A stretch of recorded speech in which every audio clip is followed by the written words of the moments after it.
Forever. Dog. Okay. Joe? Yes, sir. Joe, are you there? Yeah, can you hear me? Hold on, let me turn you up. Turn me up, turn me up. There you go. Hey, how you doing? I'm good. Where are you? I thought you were going to be here. I am on a secret mission. Okay. Maybe you guys Operation can learn later Rue-de-Guerre? in the podcast. Mhm. I'm in a secret Operation Rue-de-Guerre. No, folks, I'm in New Jersey. Whoa! Secret. Okay, there. I didn't want to East say Coast, baby. Different time zone.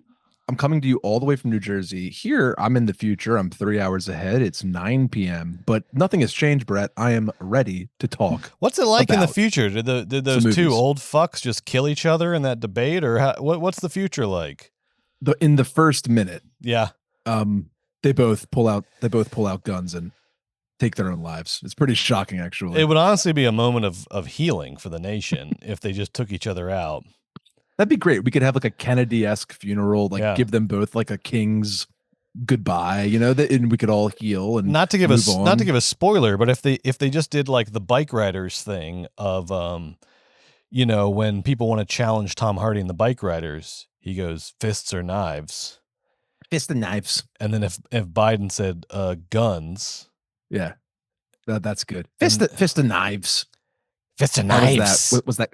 I like in the second time when the kid asks him and he's really nonchalant about it. You go, fists or knives? Fists and knives. I want to die either way. Have you seen what it's like at my house at night?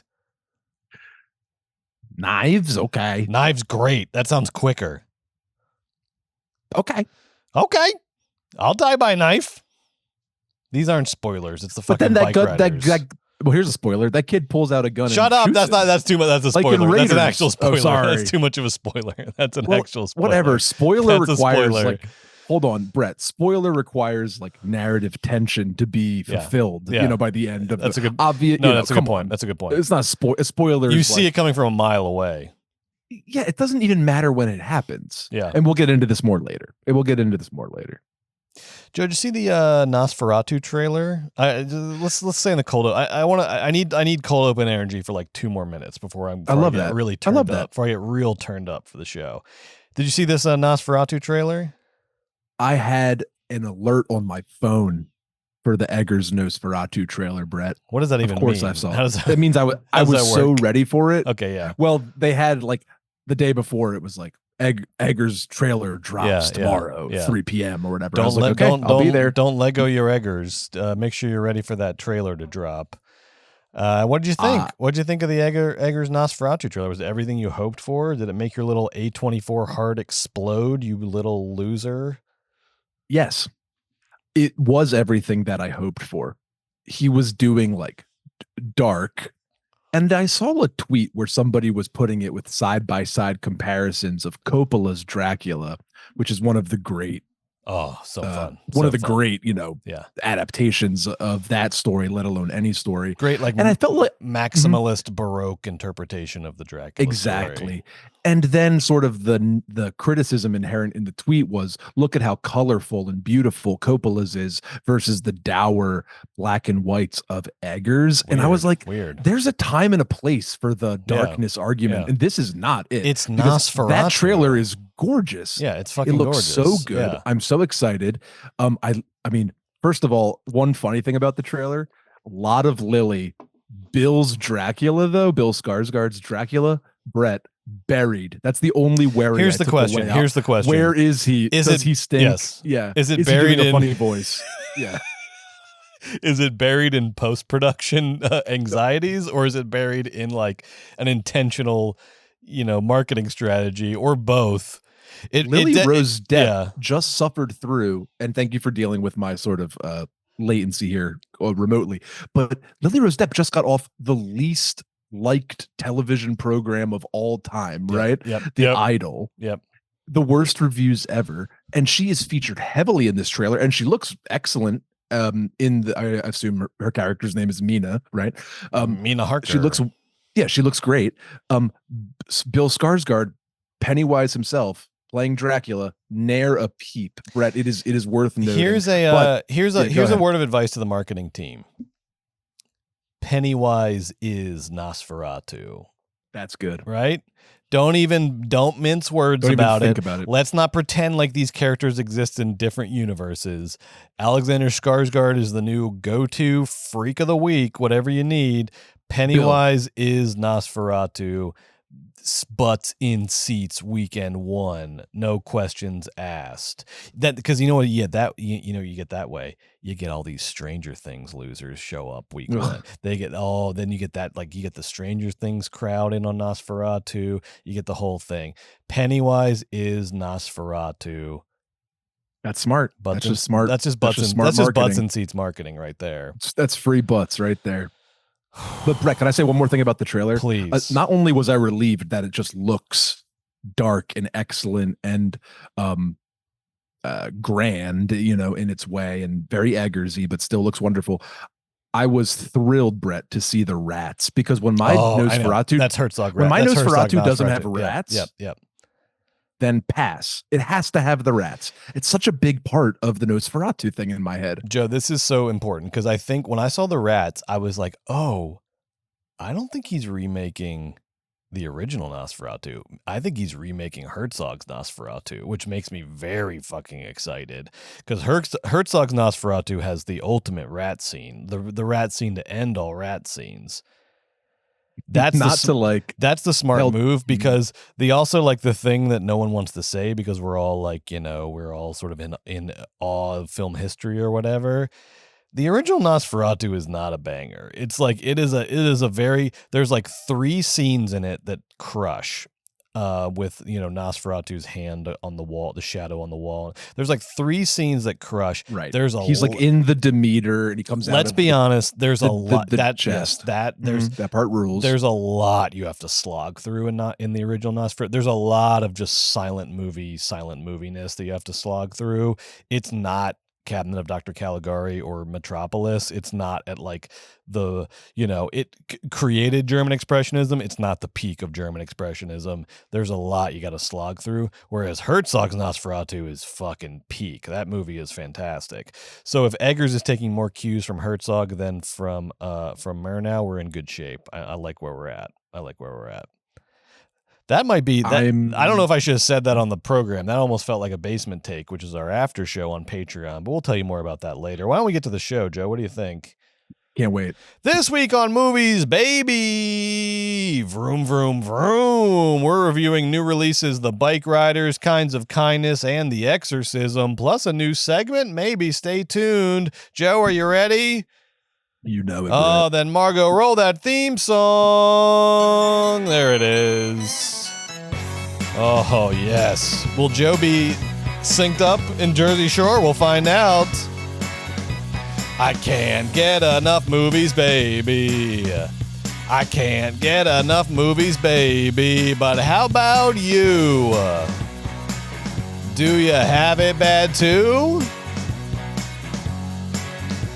Whenever one ends, it's like the death of a friend. I get to wishing that there were 2 more reels. And then a voice cries out, move, baby, you're in my seat, and you don't want to mess with who? The Jersey Shore movie freak.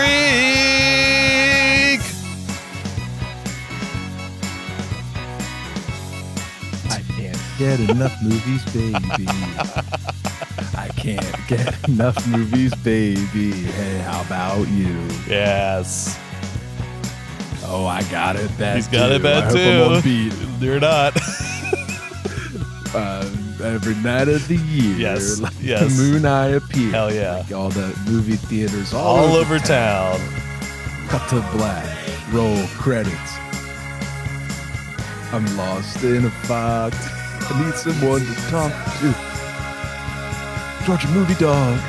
I can't get enough movies, baby. I can't get enough movies, baby. Enough movies, baby. I can't get enough movies. Yeah! Hey, welcome to Movies, Baby, your favorite show with Brett and Joe, where we do the movies and we prophesy the future of Hollywood live from the Jersey Shore. We're talking about the movies. My name, as always, is Joe Cilio, aka the Philly movie freak, here with my buddy Brett Boehm, the Georgia movie dog. Oh, go dogs. We'll fix that. We'll sync that up in post. Joe, I gotta say, we say we prophesy the future of Hollywood. And we've been reading the tea leaves lately. I tell you what, we're earning a PhD in box officeology because you can learn a lot from the money. And I don't want to reduce all of this to commerce and finance and all of that. But I tell you what, you can learn a lot from the weekly box office. And speaking of that, Margaret, let's look at the money. Let's look at what happened this week, because I got some things to say and I got some things to point out. Holy shit. Okay. Wow. Joe, what the fuck is that number next to Inside Out 2 week 2? Is that over 100? It's 101. What the hell is going on? That's insane, Brett. Is Inside Out 2 saving the movies? I thought we were done. You remember so much. You remember Furiosa Garfield? That was like 3 weeks ago. We were like, oh no, people aren't coming out to the movies anymore.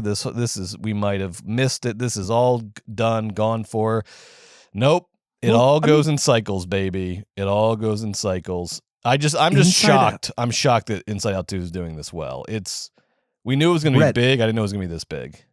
It made as much this weekend. Inside Out 2 made as much this weekend, almost as much as If has made its entire run domestically. Oh yeah. That's in its second weekend. So listen to your run. Listen to some of these facts, okay? We know last week we said it was the second biggest animated opening of all time after Incredibles 2. Holy shit!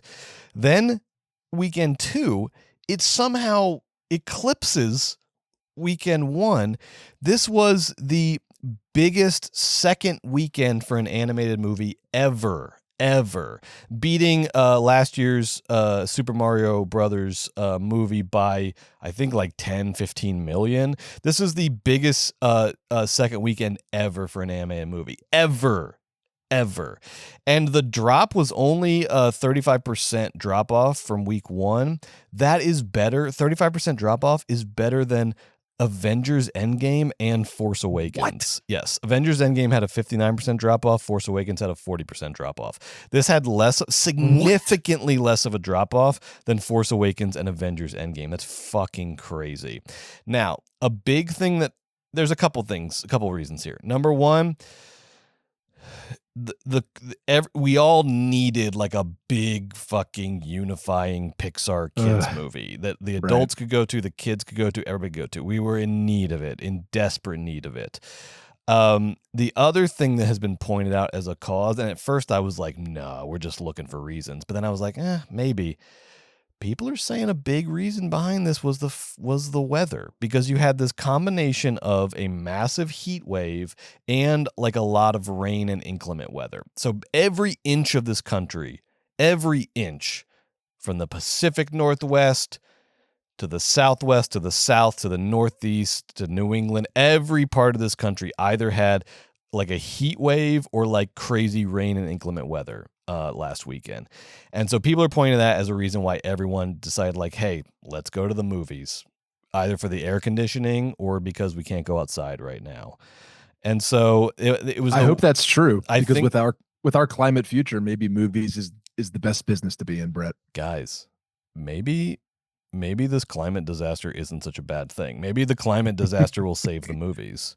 Maybe Hollywood made this climate disaster, maybe they're a step ahead. Now you're talking. Maybe the thing that will drive us all, maybe this all ends with us all just sort of, just sort of shuffling into movie theaters as the waters like climb up, as the waters like lap up at the edge of the movie theater. Maybe this is what does it. Maybe there was that scene in Furiosa when they all rolled up to a 8 p.m. screening of Walter Mitty. Yeah. So maybe that was sort of indicative of where we are. Walter Mitty. What if we were doing this show when Walter Mitty came out? What a week. We'd have to be honest. What a week that would have been.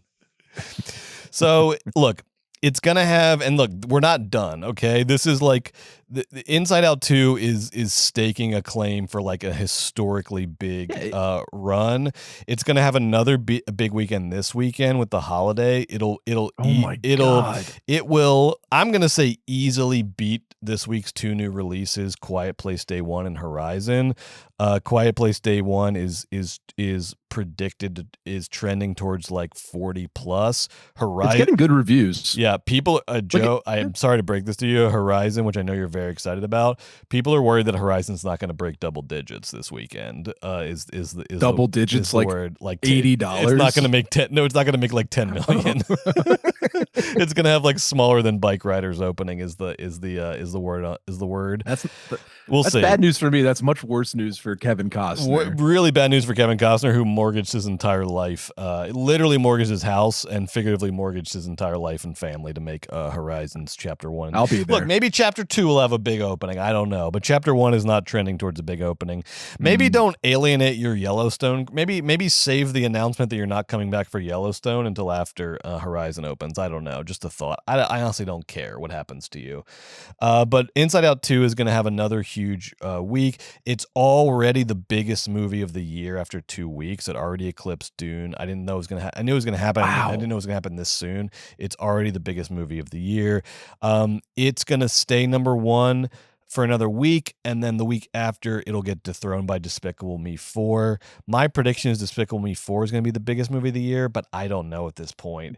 That seemed like a good idea last week, but now I don't know. Now after seeing these week 2 returns, that is extraordinarily. But maybe difficult Inside Out 2 is replicate. Just priming people. Look, people don't like go to Inside Out 2 and then like call it a quits for the year, right, like movies set up for other movies.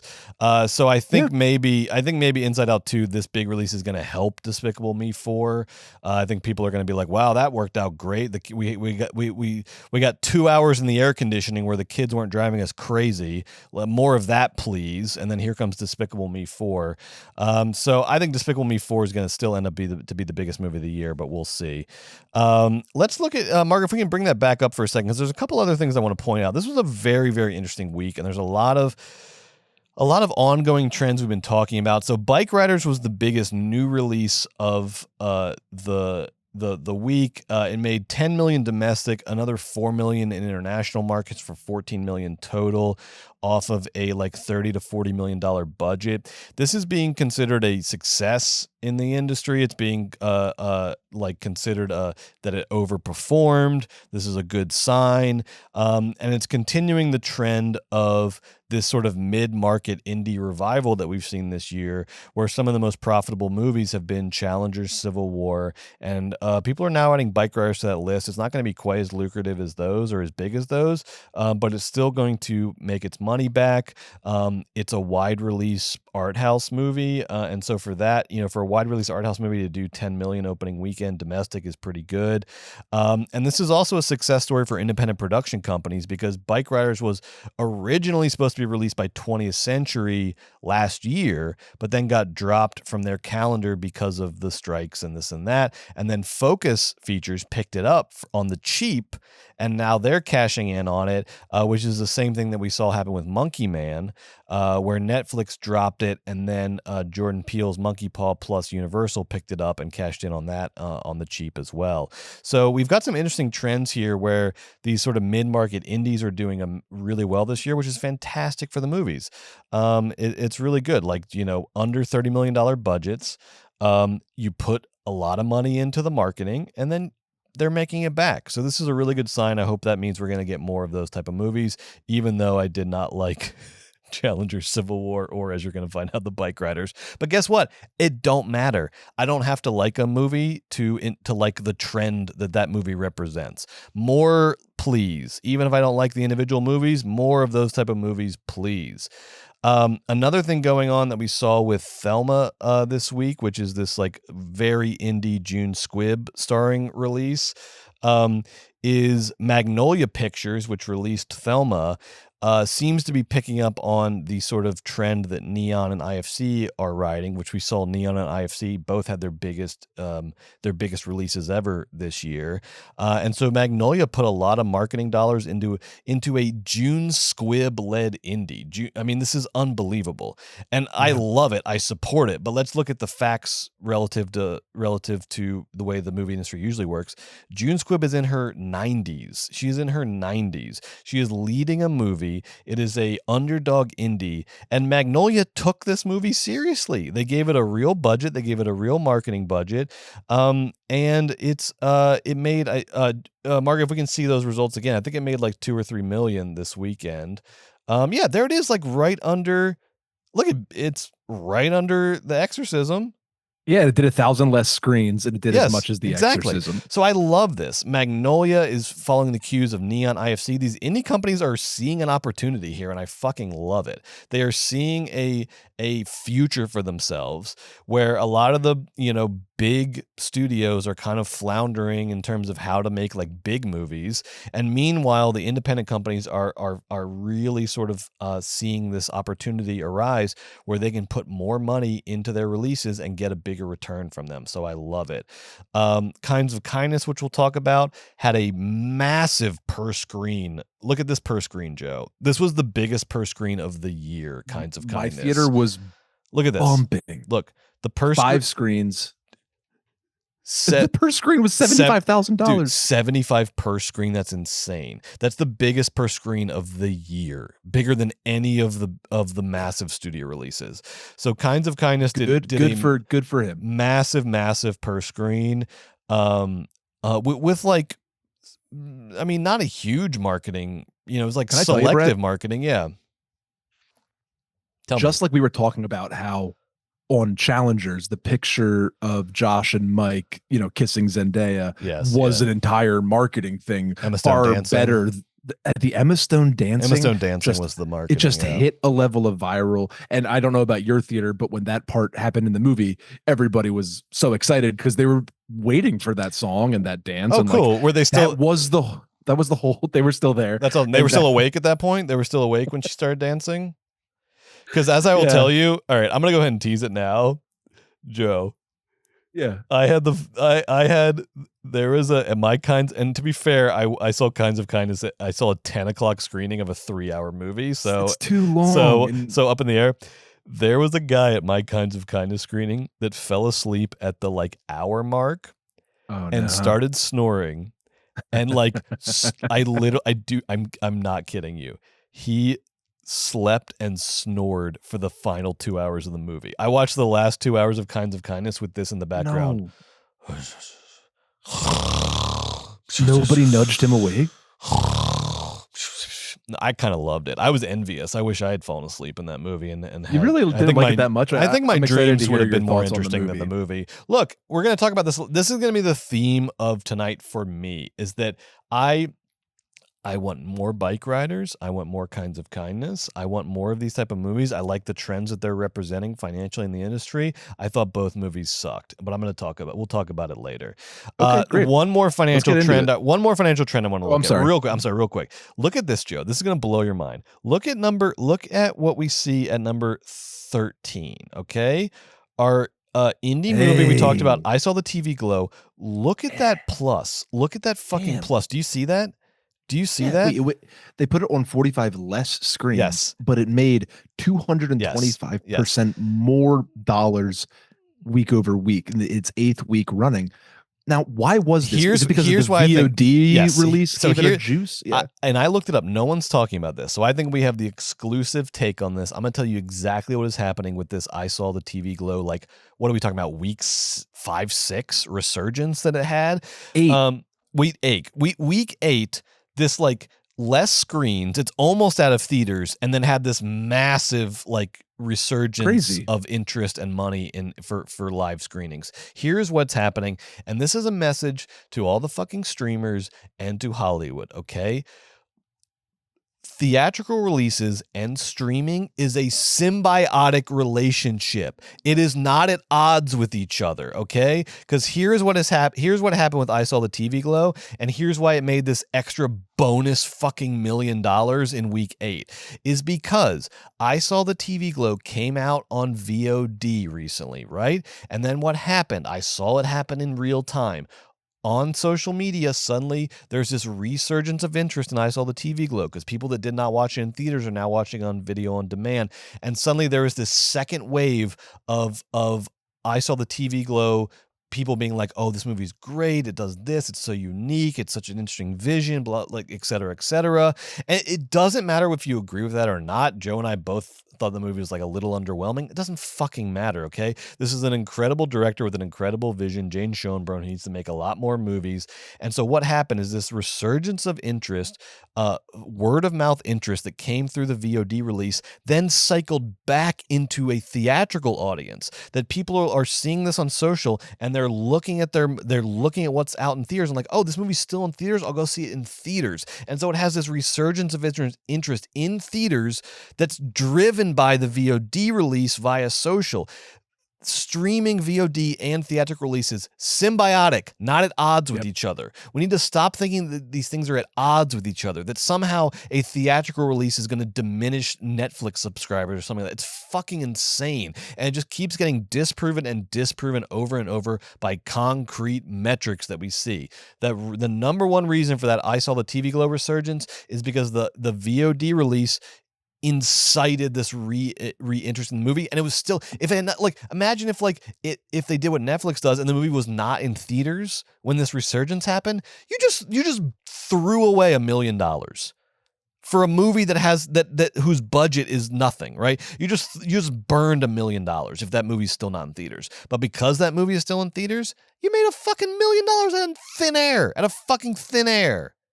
Symbiotic relationship, okay? Not at odds with each other. Good speech. What else do I have to say to these fucking people?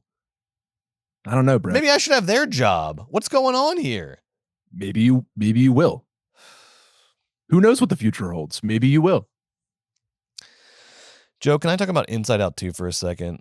Are you kidding me? We have 3 movies to get to, and you want to harp on Inside Out 2? Should we save it? Let's save this for the end. No, let's save it for the end. Let's save it for the end. Let's save it for the end. Let's save it for the end. Let's save it for the end. Let's save it for the end. Right. Okay. I got more to say about Inside Out 2.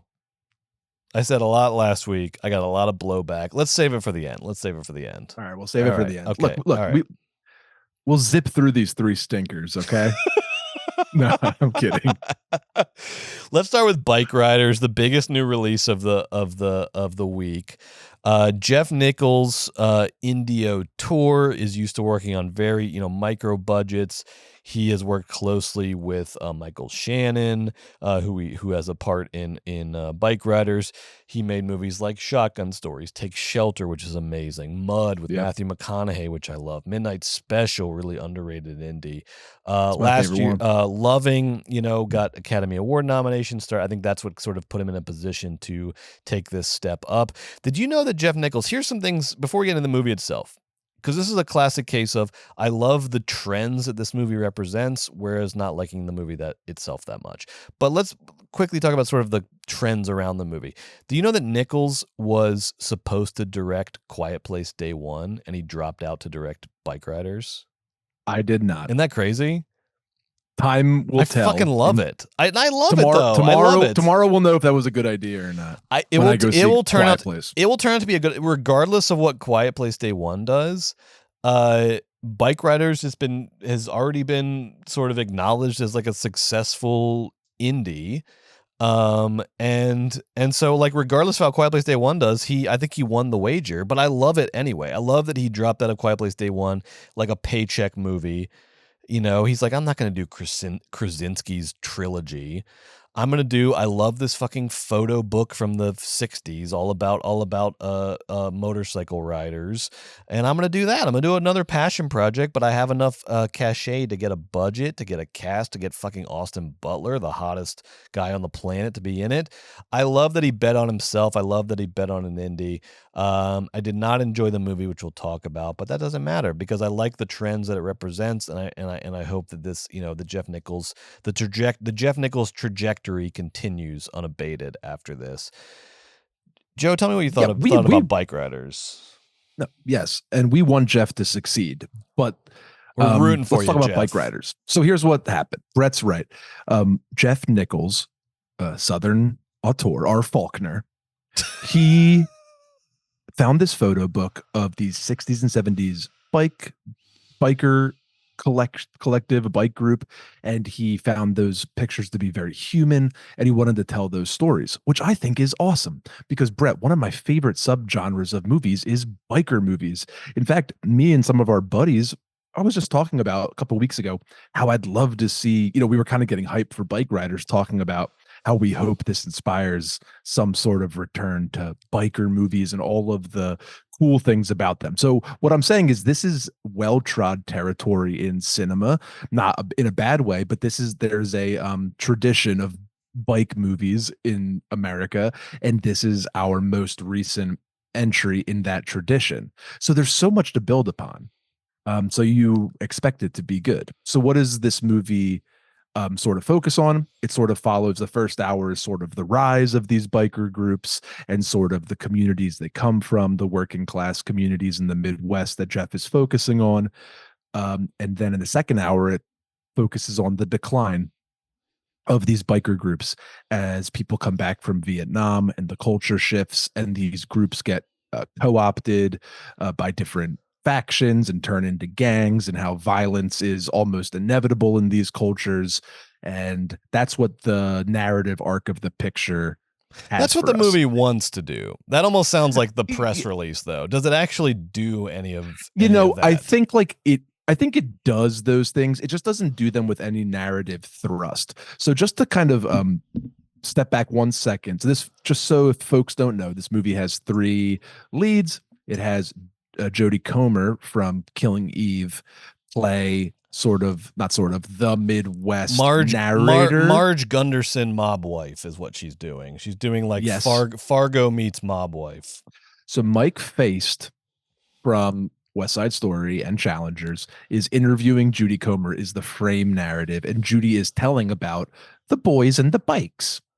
And Austin Butler plays. I go to this bar and I'm like, what are these guys? Who are these bike riders here? And I'm like, who are these guys? Who are these bike riders? And I'm like, these guys are crazy. These guys are crazy, but this guy's really hot. This guy's fucking sexy. So I think I'm going to marry this guy and they're going to be part of this lifestyle. And maybe it's going to be fine or maybe not. I don't know. Wow, you actually that was very good. It's pretty good, right? That's kind of exactly what happens. And this I can do impressions of the 3 leads if you want. That's Jodie Comer. I do want Feel that. free to summon Tom Hardy or Austin Butler whenever you want. Hardy is right up in a couple sentences. Okay, so good. Jodie gets brought to the biker club gang by her friend, and she sees Austin Butler, who looks fucking cool and hot as shit. He's James Dean, folks, with a little bit of an edge. He's good, so he looks great, and she falls for him, and they get married quickly. He's so hot that I want to forgive Jeff Nichols for this. Austin Butler is so hot that his hotness is supposed to serve as a plot point. It's supposed to like where you would normally have to explain the chemistry between 2 people. He just assumes that you understand. Right. He just assumes that you understand why Jodie Comer gives up her entire life to sacrifices her entire life and future to be part of Austin Butler's motorcycle gang solely because of how hot he is. That's kind of what you're supposed to believe. And to be fair, I almost believe it, but I would love if there was a little bit of story along with it. You kind of buy it, but she jumps into marriage with him very quickly. And then we meet more of the guys in the group. This includes Tom Hardy, who plays the leader and founder of the group, a man who was inspired, by Marlon Brando in oh my gosh, what's the famous movie? The Wild Ones. Thank you very much. Of course, in The Wild Ones. And he's actually watching that movie in the beginning. That's what inspires him to start the motorcycle gang, which is apparently this is all apparently based on true events and true stories. And I like that piece of authenticity. Yeah. That he's literally copying Brando in the Wild Ones, and he puts this group together. And Tom Hardy, Brett, go ahead, please do it for us. Is giving his silliest work. His silliest accent yet. I almost thought for a second that like the screen was gonna flash for a second and we were gonna see like Andy Serkis covered in tennis balls doing Tom Hardy. It was almost like if Andy Serkis did a mocap version of Tom Hardy is like the character, because it's just like it's like Gollum. He's a Gollum. He's like a little Gollum motorcycle. Well, you gotta burn it. You gotta burn it down. You gotta burn the bar down. I don't know. We gotta burn the bar down. He's just very Popeye. It's like Popeye Gollum meets Bane. Gollum, yes, meets the Joker. Meets yes. It is Tom Hardy. The three leads, Jodie Comer, Austin Butler, and Tom Hardy, are each giving singularly bizarre performances that don't seem like they're in the same movie, and I don't blame them for it, because that's actors gonna act. It's like the actors are acting, but I think that their gigantic swings are kind of the saving grace. They kind of are the only thing that are interesting, but it also is, it's the saving grace in terms of just like not falling asleep in the movie, but it is also the doom in terms of nobody seems like they're in the same movie and nobody seems like they're on the same wavelength. It also feels like they all read the script and they all looked at each other like, oh man, we really gotta dress this up because this is dry. Yeah. This is dry. Because here's the problem with the movie. Jeff Nichols takes this very interesting American familiar arc, an arc that would remind you of Goodfellas, right? It's a gangster rise and fall, but with a bike gang. Good idea. And he shoots it, I think, very lovingly with like empathy and crafts a lot of lovely imagery. I think the movie's very elegant and soft, just like I assume what he's trying to communicate thematically about masculinity and about America. But the problem is that ultimately these pretty images and these pretty actors and their big swings are a lot of sound and fury. Yeah. Because this movie goes nowhere, does nothing interesting, never ever is ambitious or tries to surprise you. It just plays the beats, and it plays them in a muted, minor sense. The movie is incredibly boring. It's incredibly disappointing, and it's also not emotionally affecting at all. What could be more emotional than father figures and Vietnam? It's all there. And Easy Rider, and with a great director behind the camera and actors willing to go there, and bikes, and Michael Shannon giving monologues. And he's so interested in this photo book that he found. I don't know, Jeff. It seems like you didn't really know how to communicate what you wanted to say, because this movie is dry, and I'd recommend it to nobody. It's a movie that like refuses to be a movie, and I don't understand why. All of the elements are there, but this movie constantly like de-escalates itself. It constantly like avoids its sources of tension and dynamics and things like where a movie would usually like lean into and go towards. This movie weirdly sort of shies away from. It never digs into character motivation, but it also doesn't make a point of like avoiding these things as though it's some sort of exercise in minimalism. And so you're just left with that famous Gertrude Stein quote, there's no there. There's no movie in this movie. There's nothing like cinema. There's nothing here. And there's 100 examples. I will try to avoid spoilers here, but like I already buy. You already like spoiled the entire movie at the top. I'm sorry, everyone. Like, here's a couple examples of what I'm talking about. There's a moment where there is an attempted rape of like a main character in the movie. And in my head, I'm going, oh fuck, here we go. here we go. This is you just like these guys fucked with the like this is now it's all gonna fucking like I had that moment 3 or 4 times in the movie where I was like, here we go, it's about to escalate, and then it like the movie like ignores its own plot. It like doesn't like follow its own. It's like this like attempted rape of a main character, which should be like a real climactic turning point in the movie, ends up being this plot point that the movie almost tries to like forget happened. It's like and I don't know if it's because it's a case of Jeff Nichols being like weirdly precious about the source material or something, where it's like, just make the movie. Like the source material is there. You got the leather jackets, they look like the people in the photos. You don't have to like over obsess about the source material.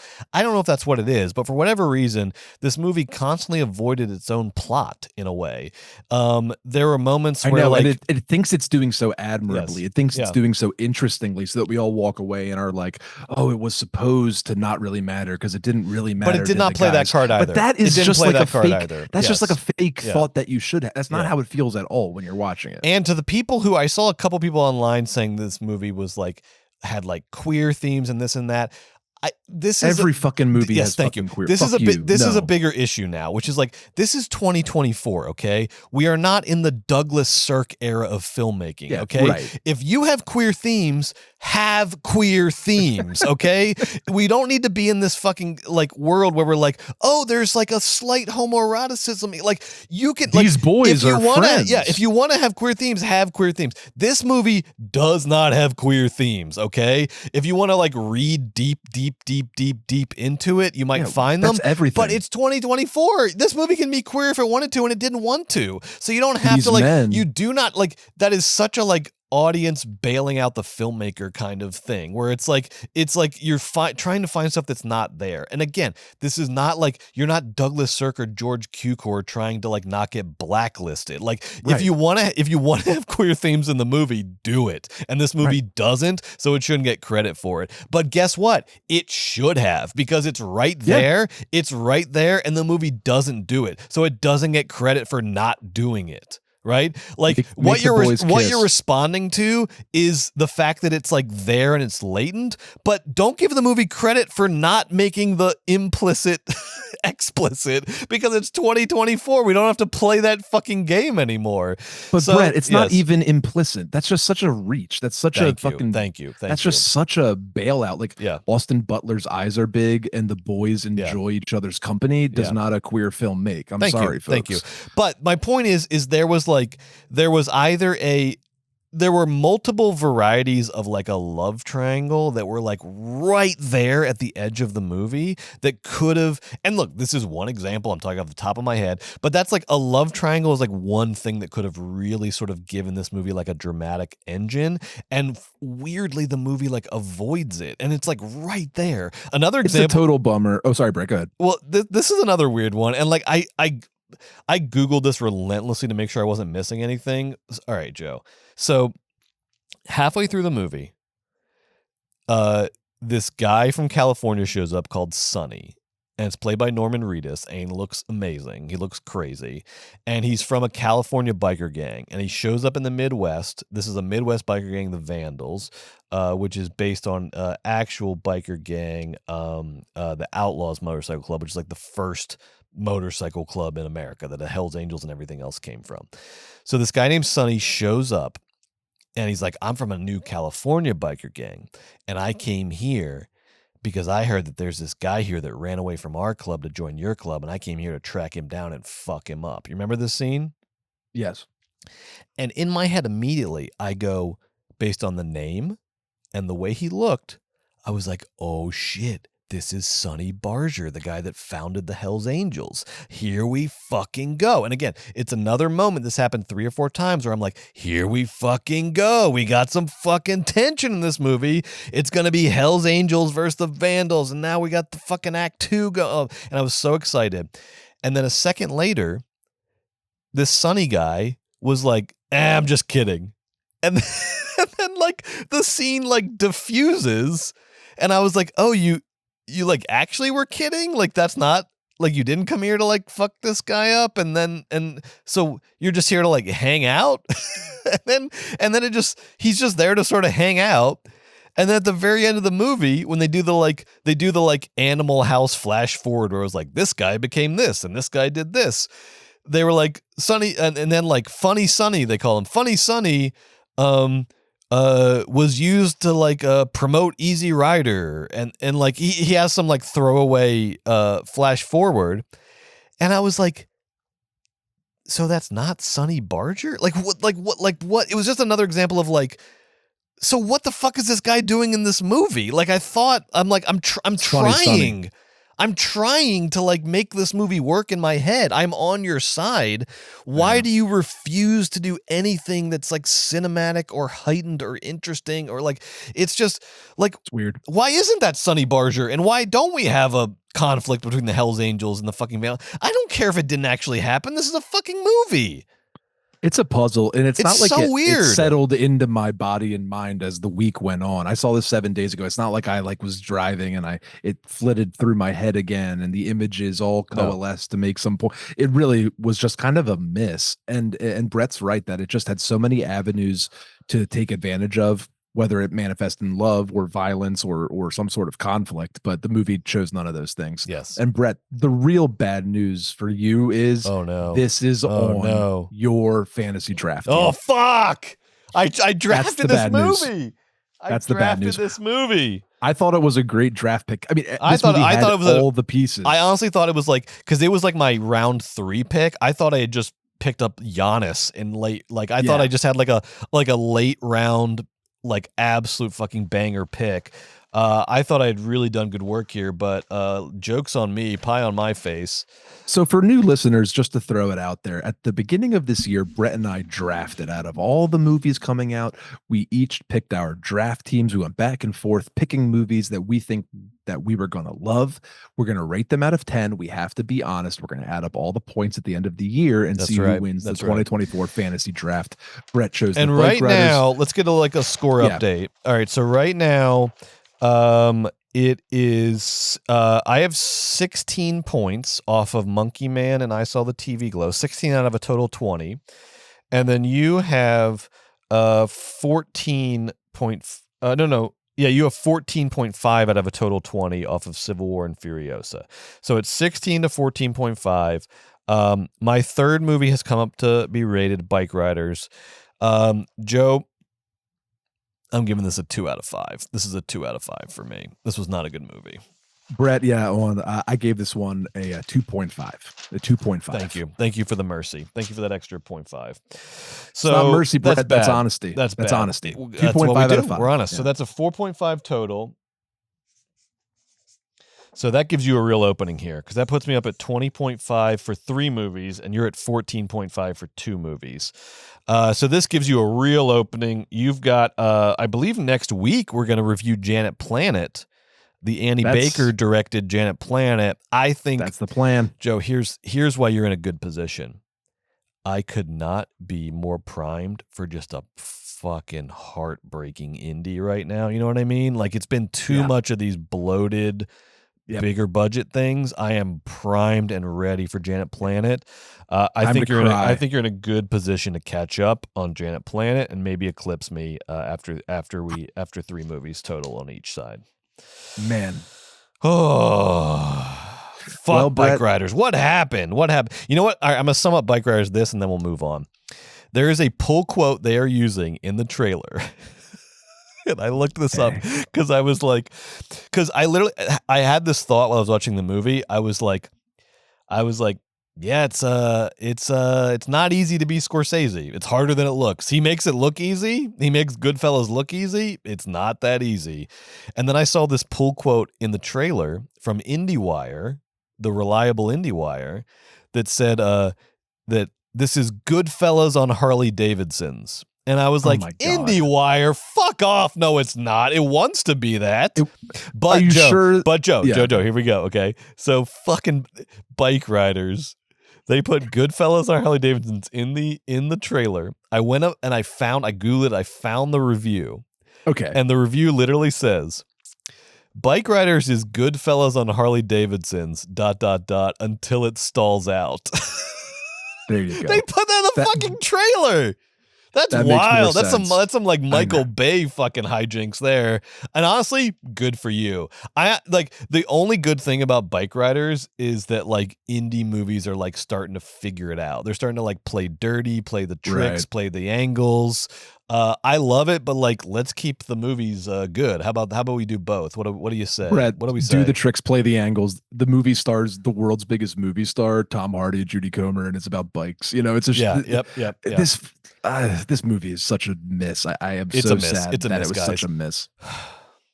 Can we get into Kinds of Kindness? Joe, tell me why you like this movie. You told me you liked this. Tell me why you like this movie. All right, so Kinds of Kindness, Yorgos Lanthimos' first film after his award-winning 10 times over film Poor Things, where Emma Stone plays the now famous character Bella Baxter in a Frankenstein story of finding her sexual expression. Though Brett and I very, very much dislike Poor Things, it's a single idea passionately communicated. It's a lame idea of a child, but it's still passionately communicated. It's also very sweet, even though prudes will tell you it's like crass because of nudity or some nonsense, but like really it's whatever. That's not the point. The point is that Poor Things is like a cohesive concept, and it's also rather endearing and sweet and optimistic and uplifting.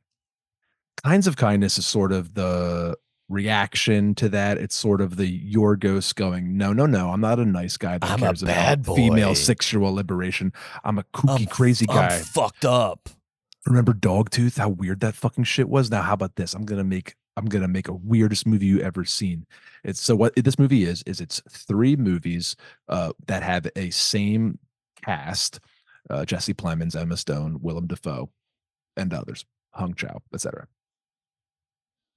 Then each one, they all take place in New Orleans, and there's 3 different stories, and the stories focus on control, duplicity, sexuality, cults, all different things about power and sex and how those things are intertwined. We get cannibalism, we get group sex, we get murder, we get all sorts of kooky, crazy stuff. There is like a general sort of thematic throughs that pocket each of the 3 shorts. So it's 3 shorts in a row, essentially. It's 3 hours long. And they all sort of thematically tie together. I hate Yorgos Lanthimos. I am not a fan of his films. I like The Favorite, but really other than that, I find his version of, please excuse me, like a Brechtian abstraction to be dreadfully childish and ineffective as a storytelling device. And what I mean by that is his characters they're in heightened situations, but speak with sort of this subdued monotone that suggests comedy. But really what it is it suggests to me that, like I always say, that Yorgos doesn't have the courage of his convictions, and neither do his characters, where they can flit through this crazy, zany world, but act totally nonchalant and act as if they're unaffected, or act as, sort of these vessels that take us through Yorgos's crazy mind, and they just get to be funny because they're so droll. Anyway, in Kinds of Kindness, I kind of liked it. Here's why I kind of liked it. First of all, it's not funny. He thinks he's very funny, and he thinks he's very sharp, and he thinks he has a lot of insight into sexuality and into the world. But actually, I think he's just like kind of a normal guy with normal opinions about the world. Like, the world is kooky crazy, and sex is exciting and of interest. But I really don't think he has a lot of deeper sort of ideas about people and stuff. Like, power is a thing that he is obsessed with, and he uses it in Kinds of Kindness to to drive the narrative. Anyway, why I liked it was this. Number one, Jesse Plemons gives a really, really good performance, I think. He plays 3 versions of the same kind of guy in this movie, and each one is completely and totally unique and different in exciting ways. And I don't know how he does it. He plays the monotonous, droll Yorgos lead, like Colin Farrell did in The Lobster. And I love Colin Farrell, but he stinks in The Lobster and The Lobster stinks. But Jesse Plemons is able to find all this nuance in Yorgos's stupid frame, much like Ralph Fiennes finds nuance and movement in Wes Anderson's beautiful stupid frames in the Grand Budapest Hotel. But Plemons is number one. Number two, Brett, I just saw the Bikeriders, and then I saw Kinds of Kindness, and I just had to kind of be like, just like a gentle tip of the cap for just being yourself. You're a weird theater kid that has a beautiful eye, has a real eye. Don't lower your bar, Joe. The cinema is trying to beat us into submission to lower that bar. Do not lower that bar. Not lowering that bar. But how about this? I go to the movies a lot, and sometimes people aren't as. It's not like a bar lowering. I know what you're saying. I guess I just like. I get that. I'm just saying. I'm not saying that's what you're doing. I'm just saying don't lower the bar. This is like Yorgos's Black Mirror. The whole time I was like, this guy just wanted to make a Black Mirror. This sucks. But it was okay. So things I liked about it. One, Plemons. Two, he has very nice photography. He just does. I don't like it. And what he doesn't do in this, he doesn't do the fucking fisheye the whole entire time. At the end, when the movie is completely slipping through his fingers and he has no idea what he's trying to say, in the third part of the triptych, he starts going back to I'm gonna bend the frame. Here's a little fisheye, and I'm like, Yorgos, you should have just made the first part of this movie the whole movie, and just made another 10 minutes and just made that the movie. But anyway, he resists the fisheye for most of it, and I think that the movie looks very pretty, and there's a lot of very lovely shots and colors. That's just the way I feel. Third thing, I kind of liked the first story, Brett, and then I liked elements of the second story. The third story didn't work for me. The third story is Emma Stone dancing story. Yeah.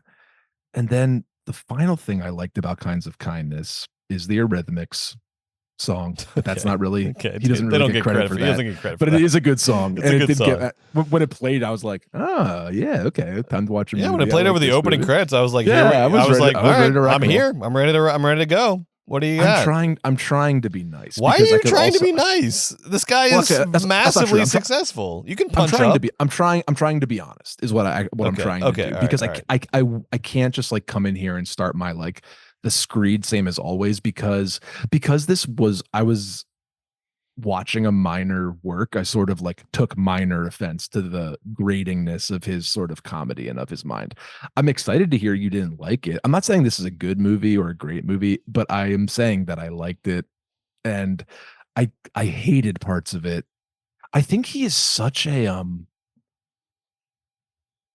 weak provocateur. He thinks he's such a nasty little fucker, but he's such a fucking prude. I just he thinks he's twisting the knife. He's devilish and he's kooky, but I find him to be so lame. I like that he has an eye. I like that he has motifs. I like that he's obsessed with power and sexuality, and I like that he likes to use the same actors over and over. I just find that always charming in anyone's filmography. It just suggests to me that people like working with him, which just makes me like him more. I don't like learning when people are like, he stinks to work with, is tough for me. Oh, Quentin Tarantino let Uma Thurman crash into the tree on Kill Bill. It's that makes Kill Bill less good for me now. That's sad, right? So it's I like that people keep going back to him. I guess he's fun and good or whatever. But and I didn't find them, because it was kind of a fuck you throwaway after Poor Things. I wasn't as invested in hating it. I was just sort of along for the ride. I didn't see it at 10 p.m. My audience was, what's funny? My audience was there and they wanted to be raucous, but honestly, they were subdued because it's a long movie. Same happened to my with screening. Very few sort of peaks.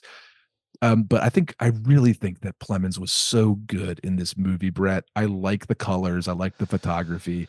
I liked the idea of three. I know this isn't the first anthology film ever. You don't see them a lot. They're usually bad or they don't often work. And this one doesn't really work. But, it had some exciting things in it. I thought Emma Stone and Margaret Qualley were always good. They're always, and everybody's always good. Plemons is always good. Emma Stone's always good. Margaret Qualley's always good. Willem Dafoe's always good. You're asking me how this movie was. They were in this movie being good, and I'm telling you, well, I don't know. I love Willem Dafoe, but I think I'll save this for basement takes. Like, it's kind of time to take our Willem Dafoe fucking thing down a peg, because I love Willem Dafoe. He's great or whatever. He's but letting he's letting these free pass. No, and he's letting these directors like decide his thing in a way. Like he's like, I feel like he's almost devolved into like this like chess piece that these auteur directors just like deploy. Whereas I want like full fucking I want fucking energy out of this guy. He's letting these auteur directors use him as like a meme almost, and I really don't like it at all. Yorgos is not Lars Van Trier. No. Like Willem Dafoe deployed in a Lars Van Trier movie has weight and heft. And in a Yorgos movie, Willem Dafoe's like a trifle. He's a tool. It's a joke. Yes, it's a joke. And look, Joe, you're being what I mean? Like, I get it. Okay, I can sum up this movie like this. There was a group when I went. This was a 10:00 screening of a 3-hour movie. There was a group of like 6 people in front of me that were so hyped to see this movie. They were cheering at the Nicole Kidman AMC intro. They were fucking ready to rock. Right? These literally halfway through the second vignette, this whole group of people got up and left. No. And then that's around the time I realized that there was another guy that was fully asleep and snoring. And I was like, that sums up this movie.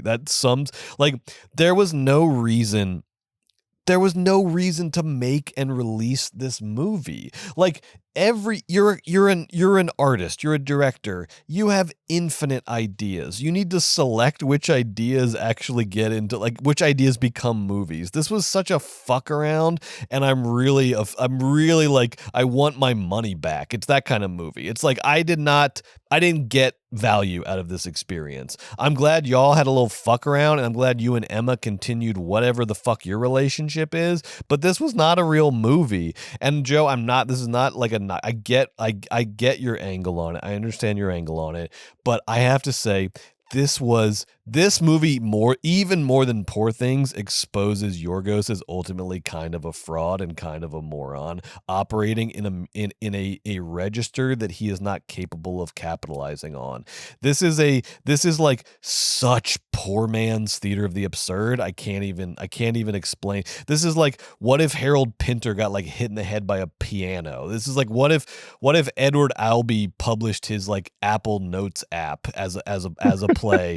What if UNESCO was just a total fucking fraud? What if Samuel Beckett, to quote Joe, was just lame? What if Samuel Beckett was just sort of a lame guy?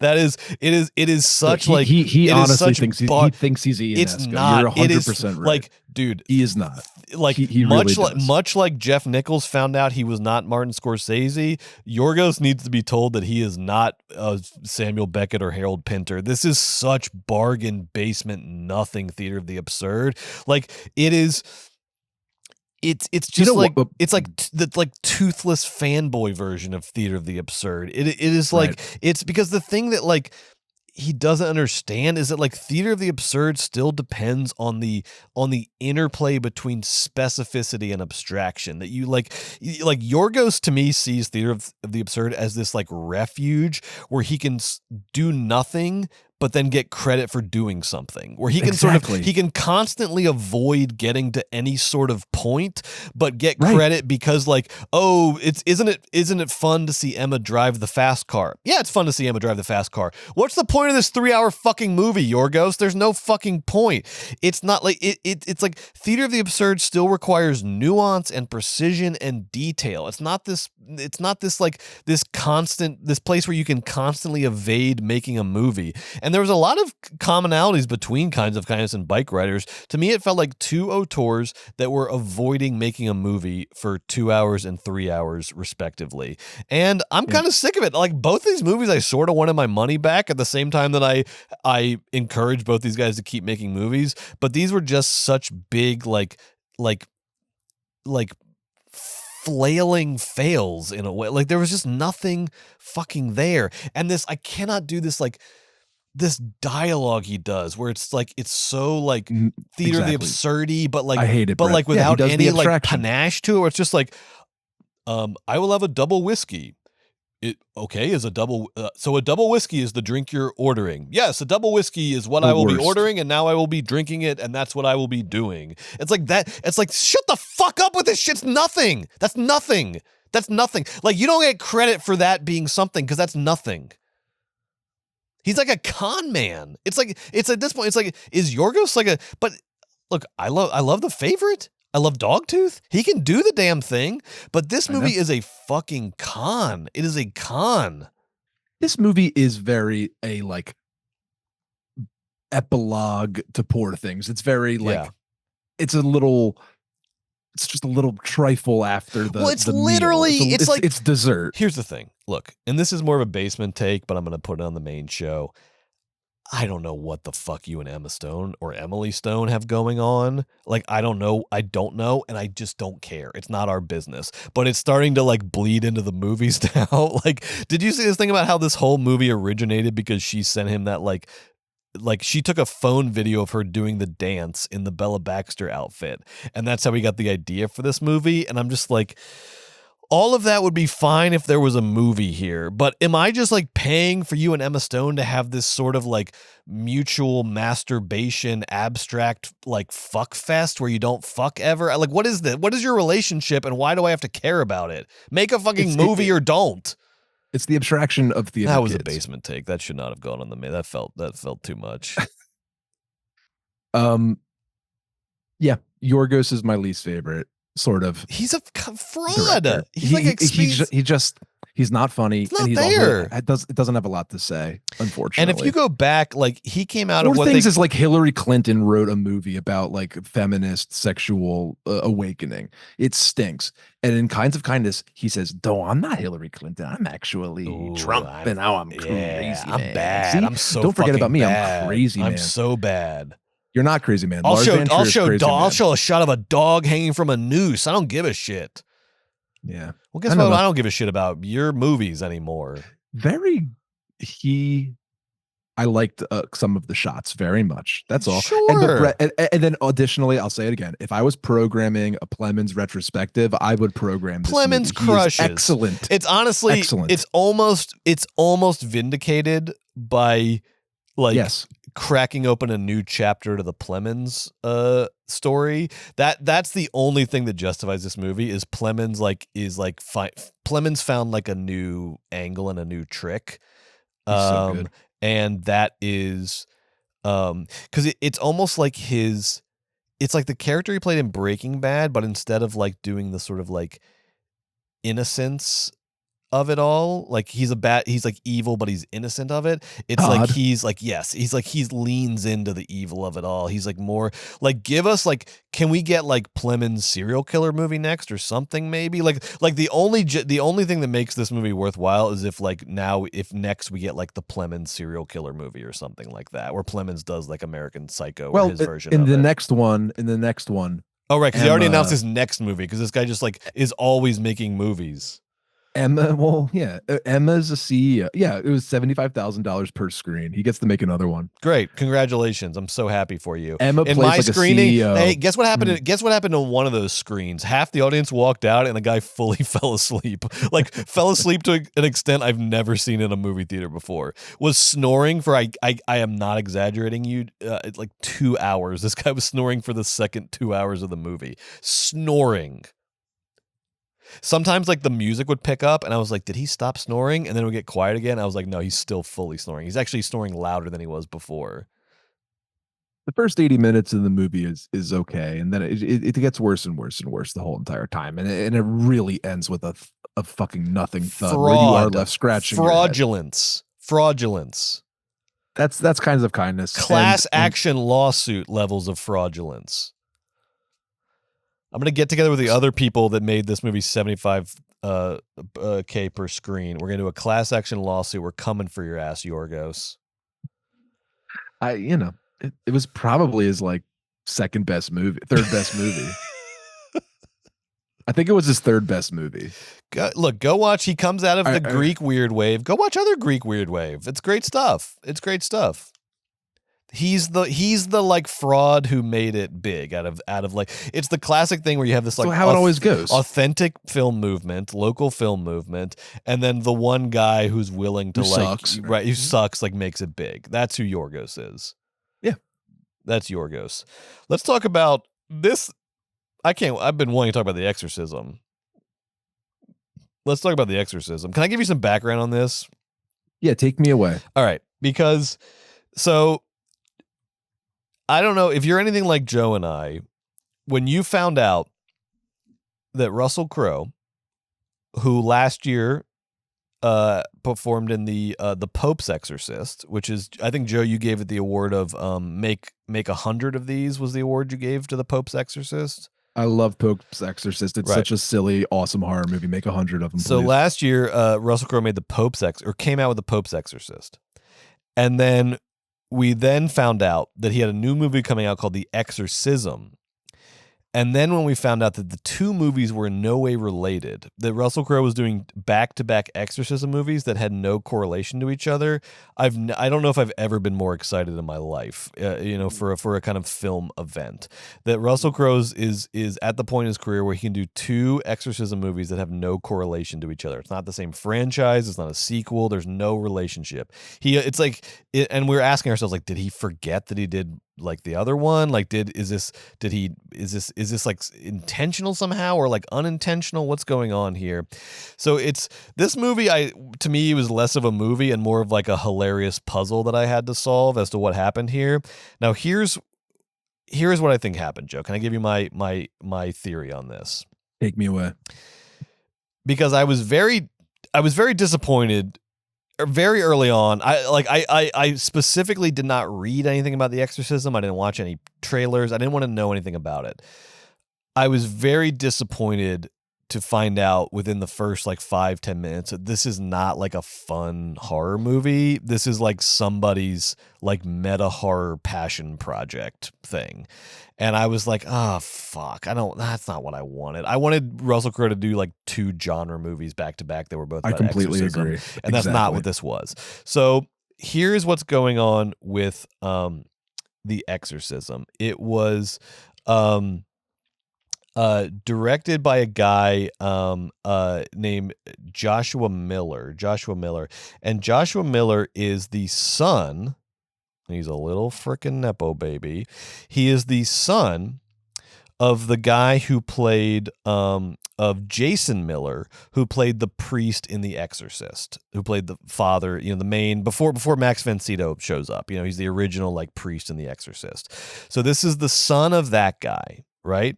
And so he essentially made a movie that is like a behind the scenes retelling of The Exorcist, or a movie like The Exorcist. Because if you know your movie history, The Exorcist famously had a lot of like spooky shit, almost like Macbeth or something. Oh, sorry, the Scottish play. It had a lot of like spooky shit around kind of the making of it. And so this is the son of the guy who was in The Exorcist making a sort of meta horror about the making of The Exorcist. And this movie, The Exorcist, was literally, The Exorcism, I'm going to make that mistake 100 times. The Exorcism was originally called the Georgetown Project, right, which is where The Exorcist took place. So making that connection a little more literal, but that did not end up being the final title, because I'm sure the studio was like, you just need to like say what it is in the title so we can sell tickets. So it's like a meta horror about the making of The Exorcist. Russell Crowe plays this sort of like aging actor who had like addiction problems and kind of abandoned his wife as she was dying because of his addiction problems, and then now is trying to like resuscitate his career and reconnect with his daughter. And then so there's all this sort of meta thematics going on around that. What I think happened here, Joe, I'm not even really interested in reviewing the movie. It's just sort of like a boring miss of a movie that does have some fun performances. Russell Crowe's a fucking movie star. He can't help it. Adam Goldberg's in this. When's the last time you saw Adam Goldberg in anything? And he's just fully giving you Adam Goldberg. David Hyde Pierce is a lot of fun as a priest in this. So there's some fun performances. It's just sort of a boring nothing miss of a movie. But the bigger question is, why did Russell Crowe do these two, Pope's Exorcist and The Exorcism, back to back? Here's what I think happened. Because initially we were like, oh, you think like the way the movies are released, that's when they were made. But as soon as I realized that The Exorcism was this like passion project, I was like, oh, I bet that one's been in production for years. And sure enough, this they announced Russell Crowe being in The Exorcism back in 2019. So this movie, The Exorcism, was supposed to come out first. It was like in production before The Pope's Exorcist. It had like Nepo baby passion project thing going on. It had a whole sort of idea behind it. The Exorcism was supposed to come out first. It got interrupted by COVID, production delays, etc., a lot of post-production delays. And so while Joshua Miller is going through this whole process of like getting The Exorcism on screen, Russell Crowe literally just banged out The Pope's Exorcist in like a summer, and it came out first is what happened. And so The Exorcism is just like, can you imagine how pissed Joshua Miller must have been? Like this like years long passion project. And then Russell Crowe, your star, your lead, bangs out another Exorcism project like over a summer, and it comes out before your movie. By the way, which was a charming sort of like mini hit that's getting a sequel, by the way. Exactly. Everyone likes that one. Exactly. Yeah. So I don't know what lesson to take away from that. Genre rules. Don't underrate genre. And also like, just because, I don't know. Because this is also like, movies like The Exorcism is where we should actually be having the Nepo baby discourse. Because like, if you look at someone like Margot Qualley, who's the daughter of Andie MacDowell, who's a Nepo baby, like, sure, she's a Nepo baby, but like, can you really tell me that there's like 100 better actors out there than Margot Qualley? She's a Nepo baby, sure. She's also earned it. She's a great actor. A movie like this, where this guy got like this guy, he's also like the half brother of Jason Patrick. His dad was this like famous Hollywood, or his grandfather was this famous Hollywood photographer. This guy is like old school Nepo baby, where he's connected in ways behind the scenes that you don't even know about. And that's how he got this pretty great cast together for this movie. And that's how he got them to do what is essentially this very self-indulgent passion project. These are the kind of movies where we need to be having the Nepo baby discourse, where it's like, man, this thing is fucking boring and dull. And the only reason it got made is because this guy's connected. So I ain't weeping for The Exorcism. It's funny to me that like it got overshadowed by The Pope's Exorcist, because I love that genre beat out a Nepo baby. That's kind of the lesson I'm taking away from this, and I love it. I love that. That's a good lesson. The lesson I took away is Russell Crowe funny. Why? Okay, so that's like that. You told a story about why it would be annoying for the people involved in the production of The Exorcism. But Crowe, like, does he desperately need cash, Brett? Or did he love both scripts? Or does he really care about priests? Why did he want to do these films back to back? Any sort of any guesses? Like, I mean, divorce? Exorcism is like literally. I mean, look at the actual scenes that he was in. What is that? 10 days of shooting? That was like nothing. Like he's in an apartment and he's on the set of the movie in the movie. He like that is maybe 10 days of shooting. You don't have the I think he filmed all his shit for The Exorcism in 2019. COVID happened, a whole lifetime happened, a whole wave of shit happened. He forgot he made the Exorcism. He doesn't even know if it's ever going to come out. And then somebody new comes along with a boatload of cash and says, hey, do you want to be the Pope's Exorcist? You get to ride a moped, and we might have franchise potential here. You might get your Equalizer. You might get your retirement money. And he was like, sure. I don't even think he remembered he made the Exorcism. Like, I don't think he it was a pre-COVID 10-day shoot probably. He doesn't even remember the fucking Exorcism. That tracks. And that's sort of right? I think it feels like, yeah. I thought that very well could be. I was sort of into this movie for a minute, Brett, not because I thought it was good, but because I was sort of into it for a minute. I wanted to like it. I too was sort of blindsided by the meta framework where Russell Crowe's an actor who gets cast as the guy playing the priest in an Exorcist movie, and he's dealing with all this stuff, including that he was molested as a child by the priests, and his daughter, who works as a PA on the shoot, hates him and doesn't call him dad, and he's dealing with all this stuff. And then Adam Goldberg starts, like, he plays the director and is mean to him and is yelling at him and starts using these dirty director tricks to get Russell Crowe to be good at acting. You're in a his piece of Exorcist shit. Movie. Put it into the performance, you piece of shit. I paraphrase, but at one point he goes, I can't even say it in good faith on this podcast, but something along the lines of like, did those priests, fuck some good acting into you or something like that. No, sorry, Adam Goldberg is sorry, but that's what we love at it. Like props to Adam Goldberg for always being the actor to nail those roles of like, no one has leaned into being like the shittiest people ever on camera more than Adam Goldberg, and he nails it every time. He's fun. He's David so Hyde fun. Pierce plays the dude. He's great. He's great. He plays the priest on set, who's sort of the priest advisor for the film, and I like David Hyde Pierce in the movie, so I was going along thinking this is bad, but okay. Kevin Williamson was a producer on this. I know. That's where the Nepo Baby shit comes in. And I was like, for the first 30, 40 minutes, I was like, man, maybe they should have gotten this crew to direct the next Scream or something, because maybe the Kevin Williamson tree has some juice on it. Because my whole thing is I hate the new Screams. I think they stink. So I was kind of into this movie. And then something happened that I was like, okay, I need to stop. I need to mentally sort of like recalibrate for the second half of this film.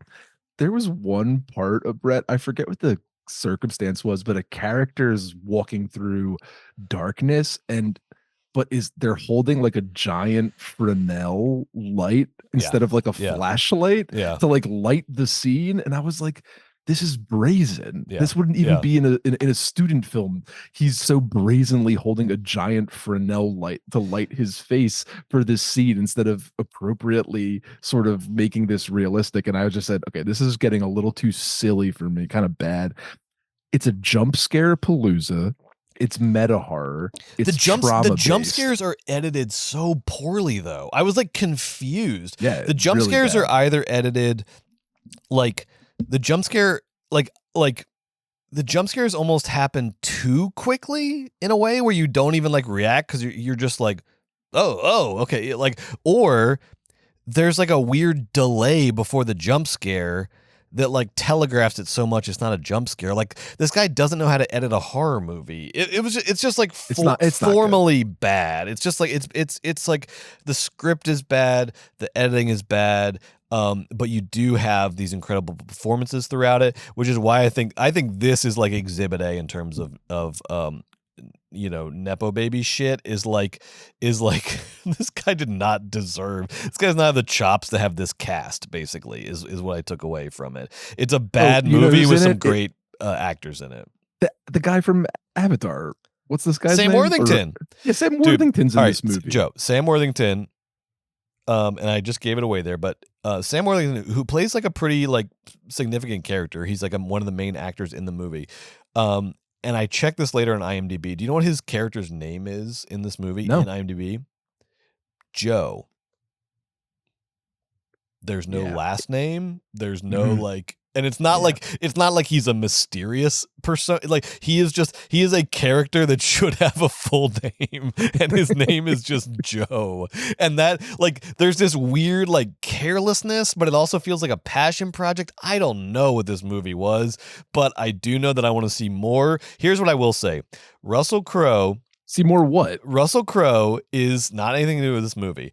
Russell Crowe is entering his like late stage Oliver Reed phase. You know when like Oliver Reed got like big and like he was just like he was like drinking himself to death and like like Russell Crowe is getting into like because this is the thing you don't see a whole lot anymore. Like late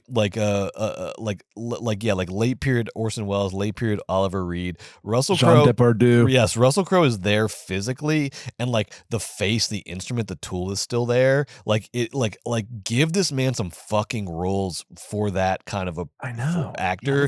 Like, come on, who's got their fucking like Oliver Reed script still lying around? Let's fucking do this. Russell Crowe could have a very, very interesting like late phase, and I really hope somebody wakes up and gives him some roles that are not the fucking Exorcism.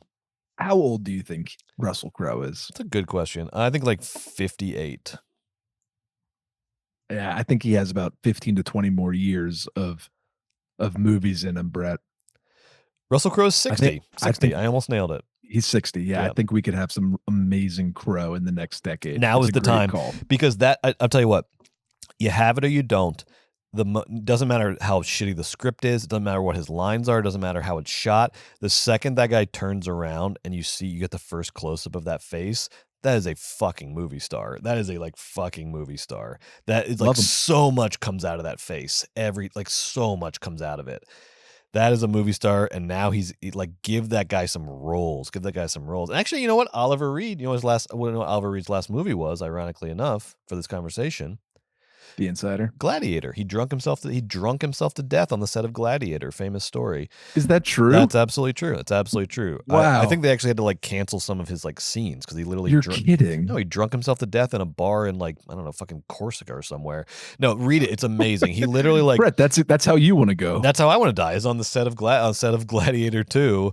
I guess they already shot drinking in Corsica. Gladiator 3. Yeah.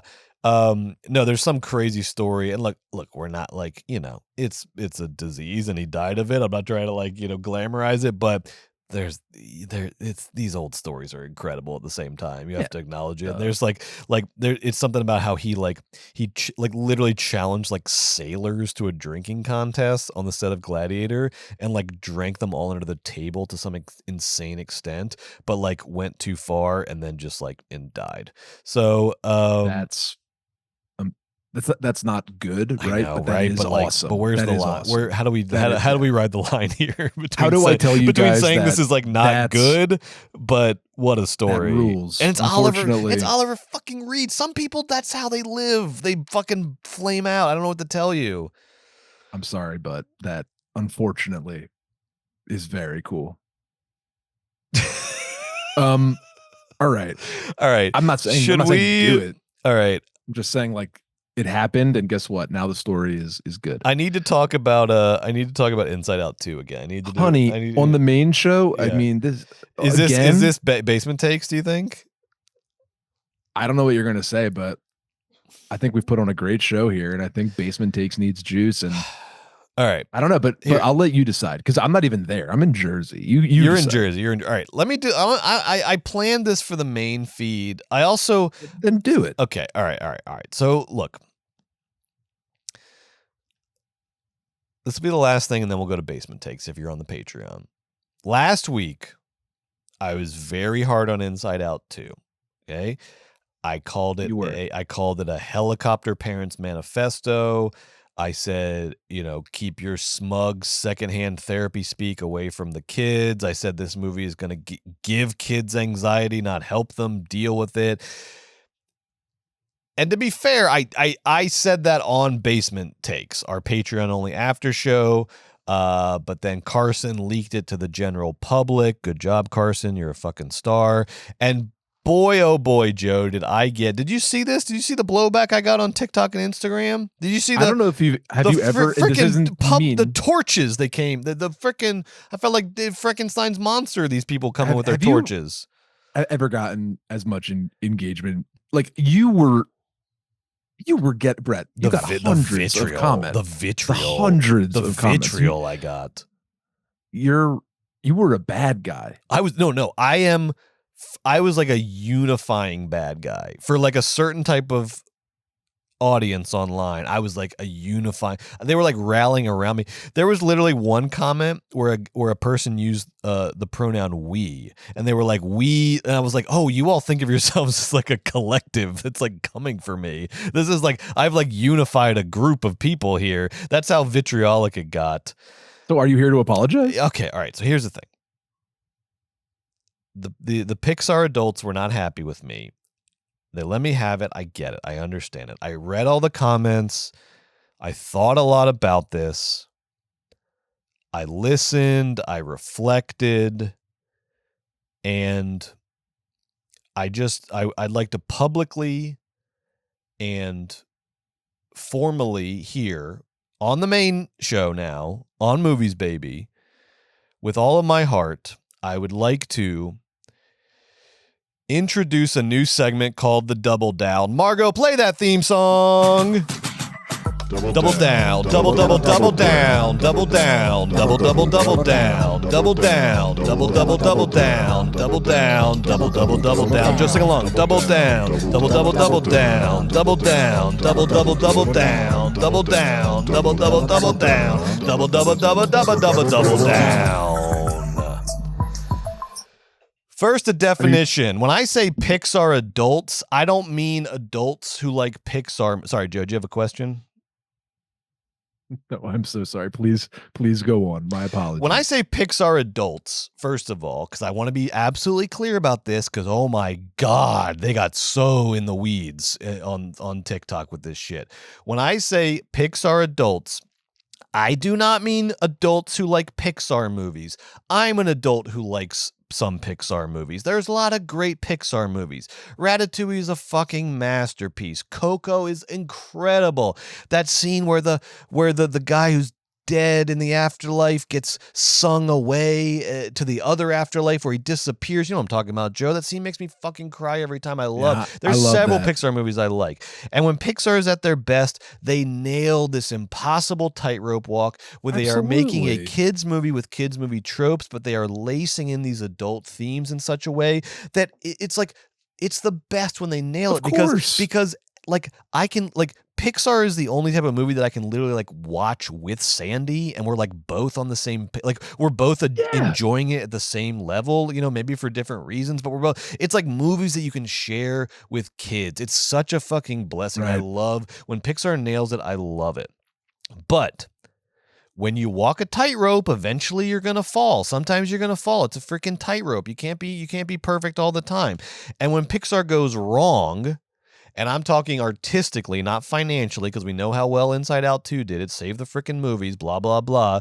When Pixar goes wrong is when they take the kids for granted, when they betray the genre that they built their empire off of, when it becomes more about the adults and the adults reliving and reimagining childhood or clinging on to childhood, when it becomes more about adults escaping adulthood, when the adults think that they are the primary audience for the movie and that the actual kids are sort of an incidental secondary audience, that's when you get Pixar adults. And that's when you get a movie like Inside Out 2, the movie version of the parent that drops you off at school in a Mercedes SUV and tells you in earshot of all the other kids, hey, just remember, honey, don't let your relentless anxiety overpower your capacity for joy and you'll be fine, I promise. I'll see you at 4 after hockey practice, but don't dilly-dally because we got to get to your piano recital by 5. Lean in, mental health, bye, got to go to work. And I can already hear TikTok calling me a cretin, but TikTok, I'm begging you, I need you to hear me on this. I need you to understand me. You are fucking brain dead, okay? For example, here's some quotations that I got. Here's some comments that I got from TikTok. These are direct quotations, Joe. Listen to this, okay? And please hang on with me here. These are actual comments I got on TikTok. No Pixar movie has ever been a kid's movie. Pixar has never made kids' movies. They make movies for adults that kids can also enjoy. Those two different comments? Those are two different comments, and I have a third for you here. And this is my favorite one. I saved the best for last. There's plenty of kids' movies meant for kids. Wow. Joe, an adult said this to me on TikTok. There's plenty of kids' movies meant for kids, i.e. like stop. Rot. Like what the fuck is that? What the fuck is that? I mean, do I have to even like say anything? Like I didn't like I sat down an hour ago and tried to like write my like typical like little bitchy monologue jokes about this. I don't even know what to say to this. Like this is a crisis. This is like a cultural crisis. There's plenty of kids movies meant for kids. Your own semantics are betraying you. Like what do I have to say? Listen to yourself. Like my lack of a coherent response right now doesn't mean you're right. It means you're so wrong. I don't even know where to begin. I don't know what to tell you. You're so lost. I can't even draw you a map at this point. I don't understand where you went so wrong. Like why can't you just be normal and like you can like a kids movie. Why do you need to like own the kids movie? Why do you need to like possess it and transform it? Why can't you just like are you afraid of adult movies? Like are you afraid of your own are you afraid of actual movies? Like what why like you're clinging to this with it's like a pathological clinginess to kids movies. Like I like Ratatouille. I also like fucking Pasolini. Like I like there's go watch some adult. Like here's the thing. I know I think this is it. You're afraid. Like Pixar is safe. It's a safe island because like you can just like kick the kids off. You can like it's like you can like get on the theme park ride and it's like cutting in line at a Disney land ride. Like you're cutting in front of the kids because the kids can't say anything. It's pathetic. But what I'm asking you to do is like just dip a toe into some adult movies that are for adults. Dip a toe in, see what happens. Start there. Just start to develop. Do you have a suggestion? Develop a wider. You know what, Joe? I actually was like, I thought like going into this, I was like, oh, I'm gonna write like, if you like Cars, you should watch this. If you like Incredibles, you should watch this. And then I was like, why am I doing this for these people? Fuck these people. You need to do it for yourself. Because a big part of this is not being like force-fed, not being coddled, is like do it for yourself. Go find some movies that are not kids movies that you relate to, and then you will have a better perspective on these Pixar movies, okay? And again, none of this is saying that like you can't like Pixar movies as an adult or they don't have mature themes or sophisticated themes. That's not what I'm talking about. What I'm talking about is where we get to a point where people are telling me on TikTok that there's plenty of kids movies meant for kids, but this is not one of them, or that Pixar doesn't make kids movies. That's fucking insane. Do you know why I know that Pixar makes kid movies? It's because my son got this in his fucking Happy Meal. That's why I know that Pixar makes movies for kids. It's because there's Inside Out toys in fucking Happy Meals, and because the number one demographic on opening weekend was kids under 12. The number one demographic on opening weekend for Inside Out 2, the reason it made so much money was kids under 12. But what did those kids under 12 get? Was a movie they didn't really that wasn't really for them, because adults have decided to co-opt this fucking genre as their own because they're afraid to move on in their lives. They are stunted. And I don't know if that's because of, I don't know what that is. It because of COVID? Is it because the economy's fucked? I don't know why. But we need to get better. We need to get better as a culture. This fucking self-infantilizing cannot go on. And again, this has nothing to do with the sophistication of Pixar movies. This has to do with a cultural fucking rot where people refuse to grow up, okay? Stop this Peter Pan shit. Go watch some real adult movies, and then the Pixar movies will be even better in retrospect. Holy shit, Joe. Why do I have to say this? And again, and here's the thing. Nobody's going to agree with me online. I'm going to get the same fucking shit. I agree with you. Thank you. If you agree with me, will you come to my defense on these posts, please? Sure. I'll come to defense of you on every post. If you post what you just said on the internet, I'll defend you. Here's another thing that somebody said. Bro, everybody's calling me bro. I guess I give off bro vibes. That's fine. I'm fine with that. Bro walked into a movie about emotions and didn't expect to see a teenager deal with their emotions. I'd like to focus on the phrase, a movie about emotions. What the fuck are you talking about? A movie about emotions? The characters are emotions. Every movie is about emotion. White Chicks is a movie about emotions. Manchester by the Sea is a movie about emotions. Every movie is about emotions. Pixar adults, literally except for the Bike Riders. Pixar adults are the equivalent of Trump voters or people who just started following women's basketball because of Caitlin Clark. They are, and I would like to coin this phrase, aggressive amateurs. They have strong, unequivocal opinions about a medium that they have very little understanding of or context for. A movie about emotions? Do you just read like and there's also this plague of like simping going on where everybody has become like you don't work for Pixar. You don't owe them anything. You don't have to do free publicity for them. Just because a like corporate entity tells you they're doing something, you still have the freedom to analyze whether they are doing it effectively.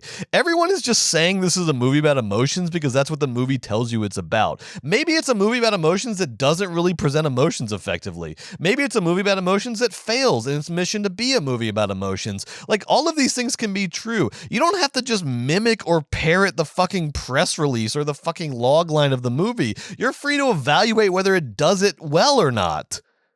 What the fuck is wrong with people? Grow up, be independent. I am more of your friend than Pixar is because I'm being honest with you. Don't treat me like the enemy. This dumbass with fucking burger glasses on is more of a friend to you than Pixar will ever be. Bro walks into the movie about emotions, doesn't expect to have any emotions. A movie about emotions as opposed to what? A couple more, Joe. A couple more, Joe, and then we'll shut this down. Double down. Double down. Double down. You thought you were going to shut me up? Are you fucking crazy? They didn't say they. Are you fucking crazy? They didn't think that. They did. There was a couple comments that were to that effect. This is going to shut you up. Yes, yeah. Should have left it in drafts. Silence this motherfucker. The one I loved the best was a couple comments that said, "Bro is projecting." I would love to know what you think projection is. I would love to know what you think the word projection is. Oh, it's like you're not in touch with your emotions. You fucking brain-dead morons speak in memes. You don't understand what your words mean, and you have no context for the discourse you're having. You're fucking brain-dead, but it's not too late because, again, I'll say it once, I said it twice. I am more of your friend than Pixar is. I'm telling you the truth. I'm trying to have a real conversation with you. You don't have to mimic memes. You don't have to mimic press releases. You don't have to do unpaid labor for Pixar. Let's have a real conversation about this movie. Why are you so afraid to potentially not like it? Also, Joe, you know the one comment, and literally, we don't have a big social media following. Our show's not been around for a while. These posts got hundreds of comments. Hundreds of comments. You know the one literally I read every single comment. Literally Amy at one point was like, "You're not still reading those comments, are you?" And I was like, "I'm sorry. The answer is yes." Do you know the one comment that I did not see in all the hundreds of comments? I did not see it once. Do you know what that one comment that I did not see was?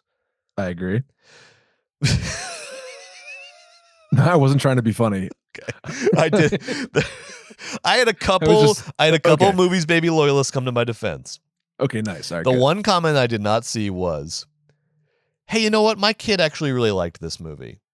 You know what? My kid got a lot out of this movie." I did not see that once. What I saw was a bunch of whiny, fucking infantilized babies who were so mad that I fucked with their Pixar fandom and it broke their fucking dumb little baby brains. Grow up. And I don't mean grow up and stop liking Pixar movies. I mean grow up and stop standing for Pixar to the extent that you cannot sustain a single criticism of Pixar. You fucking whiny babies. Grow up.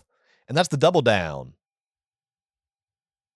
Double down. Double down. Double down. Double down. Double down.